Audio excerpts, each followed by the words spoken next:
আজকে বন্ধুর বউ ভাতে কি কি এনজয় করলাম পুরো ভিডিওটা জানতে হলে পুরো ভিডিওটা পুরো সম্পূর্ণ দেখো তোমরা।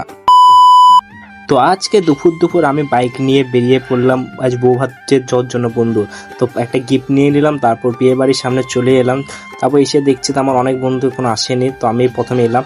তারপর গিয়ে দেখছি একটা বন্ধু আমার কালকের যে ব্লগটা আমি আপলোড করেছিলাম বিয়ে বাড়ির, সেই ব্লগটাকে বসে বসে দেখছে। তো আমার দেখে বেশ ভালোই লাগছে, ও দেখছিল আর আমি যে দেখছি ওই দেখছে। তারপর আমরা সব এক এক করে ছাদে যাচ্ছিলাম প্যান্ডেলে খাওয়ার জন্য, যেহেতু ভিড়ভাটকা তখন ছিল না তার জন্য তাড়াতাড়ি চলে গেলাম। তারপর আমরা চারজন বন্ধু একসঙ্গে মিলে বসে পড়লাম খাওয়ার জন্য। এবার তো খাবার না আসার জন্য আমরা একটুখানি গল্প করছিলাম, আর যারাই ক্যাটারিং যারা করছে তারা কিন্তু আমাদের বন্ধু, কালকে এরাও কিন্তু আমাদের সঙ্গেই কাল বরযাত্রী গেছিল। আর এই বন্ধুটাকে চুমু খাচ্ছে এইভাবে আর কি করি। তারপরে এখানে সব এক এক করে খাবার চলে এলো, ফার্স্টে ভাত, তারপর ডালটা চলে এলো, আর যাই হয় আর কি। তারপর আমি এখানে খাওয়া দাওয়া স্টার্ট করে দিলাম। তারপর রহমান এখানে এমনি বসেছিল, তখন রেডি হয়নি। তারপর আমার একটা বন্ধু বসেছিলাম বিয়ে বাড়িতে, তখন আমার খুব গরম লাগছে, তার জন্য একটা বন্ধু তার সঙ্গে আমার বিয়ে বাড়িতে পরিচয় হলো। সে বললো আমার বাড়ি চলো, তার নাম কিন্তু শাহরুখ, তার সঙ্গে আমার বিয়েতে গিয়ে পরিচয় হলো।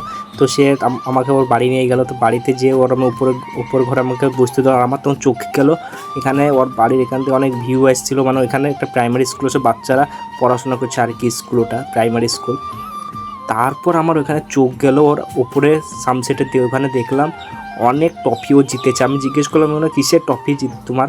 তো বললাম এগুলো ফ্রি ফায়ার খেলি উপার্জন করেছি। মানে ফ্রি ফায়ার খেলেও যে এতগুলো ট্রফি করা যায় এটা আমি দেখি অবাক, এতগুলো। তারপর আমি ওকে এক এক করে আনতে বললাম, যে আমিও কিছু ট্রফিগুলো দেখে আমার খুব ভালো লাগলো। তারপর আমাকে ছাদে নিয়ে গেলো, ছাদে যে ওর ভিউটা দেখলাম, জাস্ট ওয়াও ভিউ, খুব সুন্দর।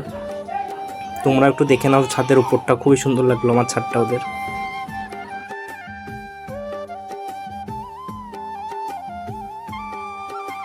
কিন্তু আমি ছাদের ওপরে খুব একটা বেশি থাকতে চাইলাম না, কারণ ছাদের ওপরে খুবই তার খুবই গরম, কি বলবো। তার জন্য আমাকে বললাম তাড়াতাড়ি চলো নিচে চলে যায়, নিচে যেয়ে বসি গা।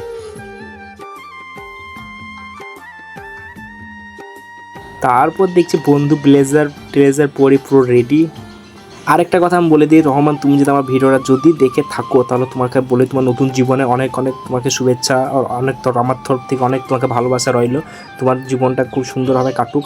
তো আজকের জন্য এটুকুই, নেক্সট ব্লগে দেখা হবে, ততক্ষণ টাটা।